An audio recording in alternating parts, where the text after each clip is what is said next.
Welcome to banking simplified. ജാമ്യം നൽകുന്നത് വളരെ സാധാരണമായിട്ടുള്ളൊരു കാര്യമാണ്. ഒരാൾ എടുക്കുന്ന വായ്പയ്ക്ക് അല്ലെങ്കിൽ അദ്ദേഹം വാഗ്ദാനം ചെയ്യുന്ന മറ്റു കാര്യങ്ങളുടെ നിറവേറ്റലിന് അദ്ദേഹം മുടക്കം വരുത്തിയാൽ ജാമ്യക്കാരൻ അത് നിറവേറ്റിക്കൊള്ളാം എന്ന് പറയുന്ന നിയമപരമായിട്ടുള്ള ഒരു വാഗ്ദാനമാണ് അല്ലെങ്കിൽ ഒരു കരാറാണ് ജാമ്യം.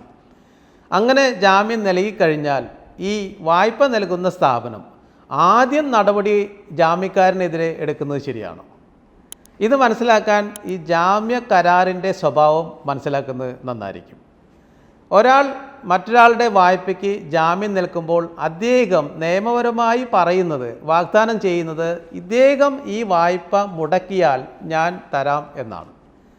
അപ്പോൾ വായ്പ മുടക്കിക്കഴിഞ്ഞാൽ നമ്മൾ മനസ്സിലാക്കുന്നത്, അല്ലെങ്കിൽ ജാമ്യക്കാരൻ മനസ്സിലാക്കുന്നത്, വായ്പ എടുത്ത ആൾ കൊടുക്കുന്നില്ല, അദ്ദേഹത്തിൻ്റെ നടപടികൾ, അദ്ദേഹത്തിനെതിരായിട്ടുള്ള നടപടികളെല്ലാം എടുത്തു കഴിഞ്ഞു, അതിനുശേഷമായിരിക്കും ജാമ്യക്കാരനെതിരായിട്ടുള്ള നടപടികൾ സ്ഥാപനങ്ങൾ എടുക്കുക എന്നാണ്. എന്നാൽ ഈ ധാരണ ശരിയല്ല.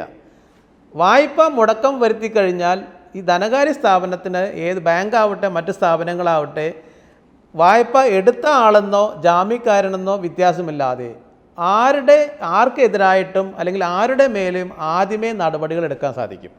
രണ്ടാളുടെ പേരിൽ ഒരുമിച്ച് വേണമോ ഒറ്റയ്ക്കൊറ്റയ്ക്ക് വേണമോ ആരുടെ പേരിൽ ആദ്യം വേണമോ ഈ തീരുമാനങ്ങൾ എടുക്കുന്നത് വായ്പ നൽകിയ സ്ഥാപനമായിരിക്കും. കരാറിൻ്റെ സ്വഭാവം അതാണ്. അപ്പോൾ അത് നമ്മൾ മനസ്സിലാക്കുന്നത് നന്നായിരിക്കും. മറ്റൊന്ന്, വായ്പ നൽകുമ്പോൾ ജാമ്യം നൽകുന്നതല്ലാതെ ചില സന്ദർഭങ്ങളിൽ നമ്മൾ ഈട് വസ്തുക്കൾ നൽകുന്ന പതിവുണ്ട് മറ്റൊരാളെ സഹായിക്കാൻ വേണ്ടി.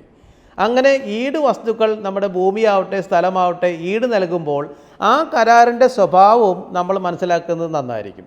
ഈട് വസ്തുക്കൾ നൽകുമ്പോൾ കരാർ അനുസരിച്ച് ആ ഈട് വസ്തുക്കളിൽ മാത്രമാണ് ബാധ്യതയെങ്കിൽ അത് നമ്മൾ പൂർണ്ണമായും ചോദിച്ച് മനസ്സിലാക്കിയിട്ട് വേണം കരാർ ഒപ്പിടാനായിട്ട്.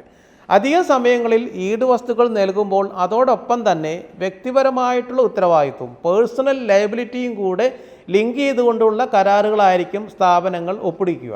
അങ്ങനെയാണെങ്കിൽ നമ്മൾ നൽകുന്ന ഈട് വസ്തു കൂടാതെ നമ്മുടെ മറ്റ് ആസ്തികളിലേക്കും ഈ വായ്പയുടെ ഉത്തരവാദിത്വവും ബാധ്യതയും വന്നു ചേരാൻ ഇടയുണ്ട്. മറ്റൊരു കാര്യം, നമ്മൾ വായ്പ എടുക്കുന്ന ഒരു വ്യക്തിയെ നമ്മൾ സഹായിക്കുമ്പോൾ അദ്ദേഹത്തിന് ഏതെങ്കിലും കാരണവശാൽ അദ്ദേഹത്തിൻ്റെ വായ്പ നമ്മൾ അടച്ചു തീർത്തു എന്നിരിക്കട്ടെ.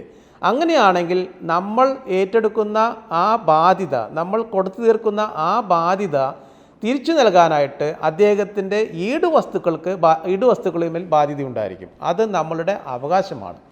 അതിനാൽ ജാമ്യം നൽകുന്നതിന് മുൻപ്, ജാമ്യ കരാറിൽ ഒപ്പിടുന്നതിന് മുൻപ് ജാമ്യ വ്യവസ്ഥകൾ പൂർണ്ണമായി മനസ്സിലാക്കി ജാമ്യം നൽകുന്നത് നന്നായിരിക്കും.